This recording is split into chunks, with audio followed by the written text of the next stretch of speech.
जय जय श्री राधे। आप सब कैसे हैं? हमको भरोसा है महादेव की कृपा आप सब के ऊपर सदैव बना रहेगा और आप सब हमेशा खुश रहेंगे। और प्रभु महादेव जो कैलाश पर्वत पे भी विराजमान है और देखिए साक्षात हमारे सामने भी विराजमान है, तो मैं महादेव के शरण में बैठा हूँ। आज सबसे प्यारे मैं उस बात पे चर्चा करूँगा जिस बात को लेकर हमारे शास्त्र में भी यह व्याख्या नहीं किया गया है।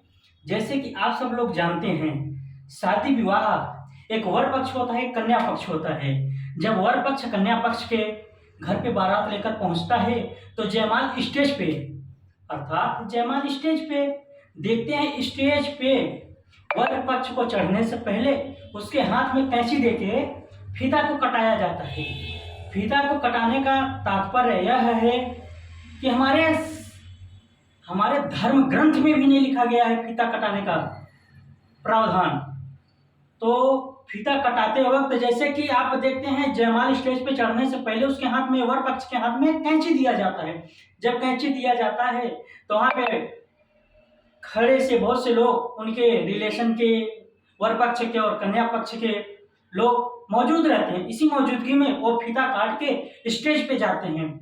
स्टेज पे जब जाते हैं तो फीता काटने का प्रावधान तो मैंने पहले भी बताया था, इसके पहले भी बता रहा हूँ और अभी भी बता रहा हूँ, हमारे ग्रंथ में भी नहीं लिखा गया है प्यारे। जब फीता काटते हैं तो फीता कौन काटता है? जैसे नेता हो गए, मंत्री हो गए और प्रधानमंत्री हो गए और वकील हो गए, जज हो गए, मजिस्ट्रेट हो गए। हॉस्पिटल का ओपनिंग करने नहीं आए हो प्यारे, वर पक्ष के लोगों से मैं यही कहना चाहता हूँ, हॉस्पिटल का ओपनिंग करने नहीं आए हो, क्लब का ओपनिंग नहीं करने आए हो, क्रिकेट स्टेडियम का ओपनिंग नहीं करने आए हो, आप आए हो प्रेम का रिश्ता जोड़ने के लिए। यहाँ पे संतों ने बताया है, संतों, हमारे संत जो भारत के बड़े बड़े संत हैं, रहमन धागा प्रेम के मत तोड़ो चटकाए, टूटे से फिर ना ही जुटे गांठ पड़ जाए। आप धागा को काट के उसको क्या करते हो? दो खंडों में बांट रहे हो। दो खंडों में बांटा नहीं जाता है। और उसके बाद जब जयमाल स्टेज पे पहुंच जाते हैं तो वर पक्ष के लोग क्या करते हैं ना, उनके जो वर पक्ष के दोस्त, संगी, साथी, समाज संसार के लोग रहते हैं ना, वर को सीधा गोद में उठा लेते हैं। और हमारे रामचरितमानस में या रामायण में भी यह चीज नहीं व्याख्या किया गया है। प्रभु श्री रामचंद्र जी ने भी स्वयंवर रचा था। जब स्वयंवर रचा था तो सीता मैया जब वरमाला रामचंद्र जी को पहनाने जा रहे थे, रामचंद्र जी ने महाराज, प्रभु श्री रामचंद्र जी, प्रभु श्री भगवान जी, उन्होंने सिर को झुका के सीता मैया ने विधान पूर्वक उनके गले में जयमाला पहनाया। तो वहां पे स्वयंवर रचा गया था। और यहाँ पे क्या हुआ ना, स्वयंवर रचते समय और पक्ष के जो संगी साथी हैं उनको गोद में उठा लिए, जैसे किसी युद्ध की चुनौती हो रही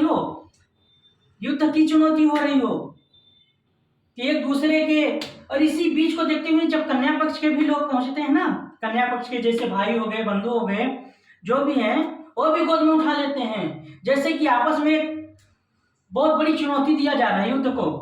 प्यारे, यह पवित्र रिश्ता है, इसको मजाक न बनाए। ब्राह्मणों के द्वारा, वैदिक मंत्रों के द्वारा यह कार्य संपन्न कराया जाता है। और तो और देखते हैं एक दहेज प्रथा चल रहा है।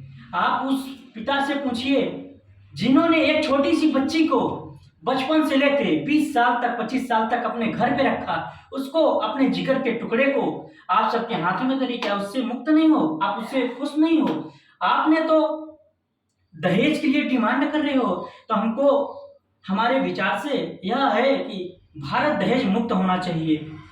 और मुक्त जब होगा तभी आगे चल के गरीबी दूर होगी।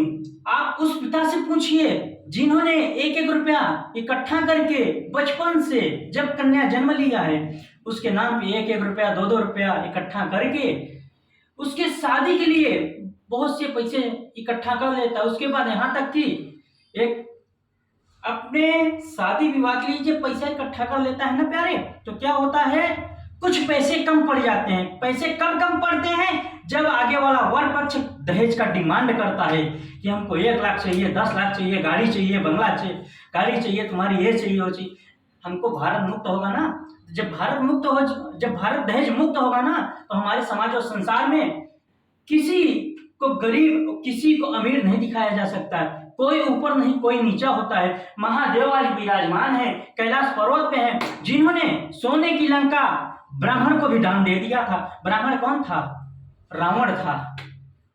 जब ब्राह्मण रावण था, जब दान दे दिया था, इन्होंने चाहते तो कुछ दान नहीं देने वाले थे, लेकिन आज के समय दहेज मुक्त होगा भारत, और जब दहेज मुक्त होगा तो सब लोग नहीं तो गरीब रहेंगे, नहीं तो अमीर रहेंगे।